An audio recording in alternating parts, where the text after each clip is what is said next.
বিক্রম ঘটছে কার? কলির বিক্রম ঘটছে। কলির ধর্মটা কি? মানুষকে সত্য থেকে মিথ্যার পথে চালিয়ে দেওয়া।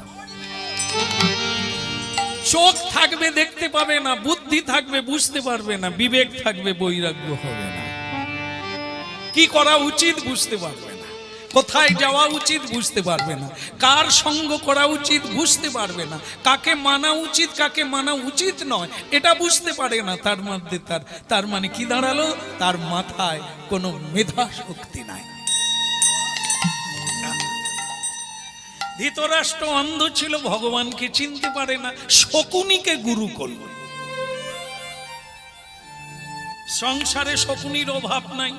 হ্যাঁ, হরিনাম করে এত খরচা করে তুই কি করবি? এসব বাজে খরচা, তার চাইতে জমি কিনবি, কি সার্টিফিকেট কিনবি, ডবল হবে, ছেলে মেয়ের উন্নতি হবে। কি আর এই যে হরিনাম করে এত খরচা হবে, এতে তুই কি পাবি? এ যুক্তি দেওয়ার শকুনি ঘরে ঘরে আছে। কিন্তু কজন আছে বিদুর, কজন আছে বিভীষণ সংসারে, তাদেরকে আমরা লাথি মেরে তাড়িয়ে দিই। হ্যাঁ, ভালো যুক্তি দিলে, ভালো সিদ্ধান্ত দিলে, ভালো কথা বললে তাকে তাড়িয়ে দেবে, তার সঙ্গ করবে না।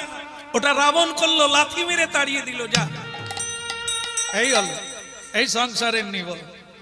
ভালো লোককে তাড়িয়ে দেবে আর খারাপকে তোমার মতো আপন হয় না। তুমি বলেছিলে বলেই তো বাবা মাকে আলাদা করে দিয়েছে, আমি খেতে দিইনি।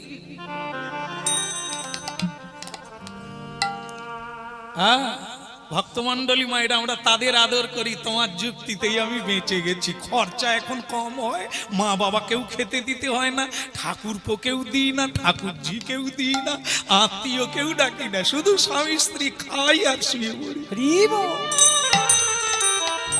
যা আসে সব থেকে যায়। কে কোন যুক্তিতে হলো? মাকে ত্যাগ করলো, বাবাকে ত্যাগ করলো, ধর্মকে ত্যাগ করে দিয়ে অধর্মকে গলায় জড়িয়ে ধরলো।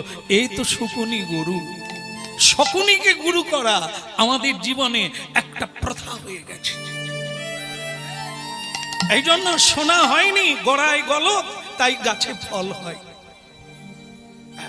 শুরু থেকে বীজ শোধন করতে হবে, ঝাড়াই বীজ নিতে হবে, তবে গাছ ভালো হবে। মাটি ঠিক দিতে হবে, সার দিতে হবে, তদারকি করতে হবে, তবে ফলের অভাব হবে না। মানব জীবন তো একটি বৃক্ষ, এর ফল স্বরূপ আগামী দিনের সন্তান। আমি যেমন, আমার গাছে ফল হবে,